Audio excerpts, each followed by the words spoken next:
Ce vendredi 12 décembre à l'Ispaya de Ploufragan, le portail Datarmor est inauguré par un cycle de conférences sur l'open data et ses enjeux citoyens et économiques.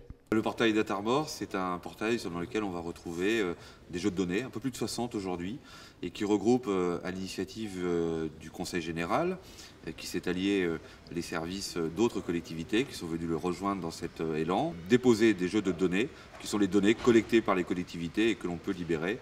C'est pour ça que l'on parle d'open data.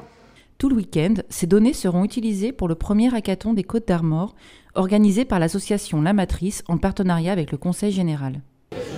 Le hackathon des Côtes d'Armor, le premier, le fil rouge c'est l'open data, c'est le portail open data des Côtes d'Armor, pour en produire une application web, une application mobile, une data visualisation, une maquette. Voilà, donc 48 heures nuit et jour, on verra dimanche ce qui aurait été produit pendant tout ce marathon de hack. Samedi, les 40 participants planchent toujours sur les 10 projets en lice. 10 projets variés comme cette application sociale et conviviale pour plagistes connectés. C'est un projet qui s'inscrit dans le contexte plage.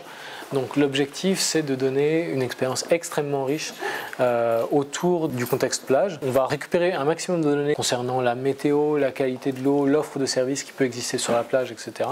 Et puis on rajoute une dimension sociale puisqu'on essaye de renforcer les connexions entre usagers de la plage. Autre exemple, un projet d'objet en 3D et d'impression en braille. Et justement, ce qu'on est venu proposer en équipe lors de ce hackathon, c'est de rematérialiser la donnée à travers des visualisations, mais physiques. Je m'occupe en fait de transformer par exemple un texte, n'importe quel texte, en caractère braille imprimable. Et cette partie-là, avant la fin du hackathon, sera partagée. Et l'idée, c'est de le partager pour que tout le monde puisse en profiter en fait. On se fixe des objectifs, on essaie de les réaliser au fur et à mesure. Dimanche, toutes les équipes se retrouvent pour la remise des prix. Le gagnant est l'équipe Bull Trip pour son projet d'application qui connecte les personnes concernées par le covoiturage. On ne s'attendait pas à ça, quoi.